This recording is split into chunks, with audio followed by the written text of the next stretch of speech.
सबको जय मसीह की। परमेश्वर की महान प्रेजेंस में एक बार फिर से आप सबका बहुत स्वागत है। आज का विषय है एक मन की प्रार्थना क्या होती है और क्यों होती है।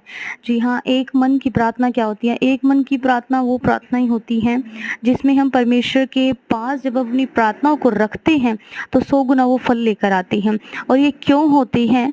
क्योंकि ये इसलिए होती है ताकि जो हम उत्तर पाना चाहते हैं, बड़ी से बड़ी आशीष हम पाना चाहते हैं, बड़े से बड़ा छुटकारा हम पाना चाहते हैं, जब हम एक मन होकर वो करते हैं तो परमेश्वर के पास वो सुनी जाती है। हालेलुया।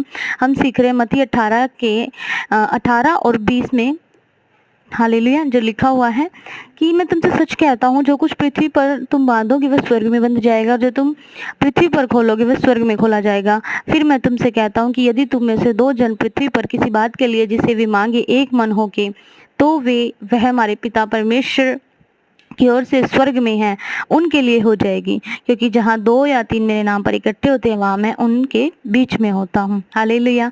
वचन बयां कर रहा है स्वयं में ही। आप पढ़ने की कोशिश करें, समझने की कोशिश करें कि जहाँ 2 या 3 मेरे नाम से इकट्ठा होते हैं, और वो 2 या 3 जिनका एक ही मन हो, एक ही अंगीकार हो, एक ही शब्द हो, एक प्रार्थना हो, उस प्रार्थना के साथ जब एक बोलता है और सारे उस परमेश्वर की महान प्रेजेंस में बैठकर आमीन के साथ स्वर्ग में जब वो जाती है प्रार्थनाएं, तो सचमुच वो 100 गुना फल लेकर आती हैं। हाँ प्रियो, जो प्रार्थना के उत्तर हम अकेले रहकर कभी कभार नहीं हो पाते, वो संगति में होते हैं। क्योंकि जब हम संगति को अपने प्रार्थना निवेदन देते हैं, जब हम संगति में बैठकर अपने प्रार्थनाओं को रखते हैं, विषयों को रखते हैं, तो वो 100 गुना फल लेकर आते हैं।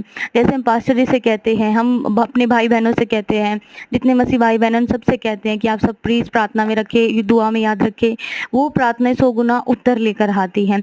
जैसे कि लिखा, जो तुम पृथ्वी पर बांधोगे वह स्वर्ग में बांध दिया जाएगा, और जो तुम पृथ्वी पर खोलोगे वह स्वर्ग में खुल जाएगा। ऐसा क्यों होगा? क्योंकि ये एक मन की प्रार्थना है। जब हम एक मन की प्रार्थना के साथ कहते हैं कि दुष्ट तुझे बांधते यीशु के सामर्थ्य नाम में, तो वो उसी घड़ी बन जाता है। और हम कहते हैं कि परमेश्वर के नाम से तुम चंगे हो, तो वो उसी घड़ी चंगा हो जाता है। हाँ प्रियो, सचमुच ये वचन जो है, सचमुच ये ऐसे वचन है जो छोटे हैं लेकिन बहुत आयत से हमें बहुत आशीष देते हैं। परमेश्वर की महान प्रेजेंस में एक बार फिर से मैं सबके लिए विश्वास करती हूँ, जितने भी सब्सक्राइबर है सबके लिए विश्वास करती हूँ, परमेश्वर 100 गुना उन्नति दे, उनको 100 गुना उनका छुटकारा करे और एक मन बनाए। क्योंकि बहुत सी ऐसी कलीसियाएं हैं, घर परिवार है जिनका एक मन नहीं होता, लेकिन मैं विश्वास करती हूँ इस वचन के द्वारा हम सब एक मन रहेंगे ताकि हमारे उत्तर जल्द से जल्द आए। प्लीज़ चैनल को सब्सक्राइब करें ताकि जो शाम की संगति है उसमें आप सब ऐड हो सके और दिख सके। सबको जय मसीह की। मैं विश्वास करती हूँ उन्नति का कारण बनने पाए। परमेश्वर बहुत आशीष दे आप सबको।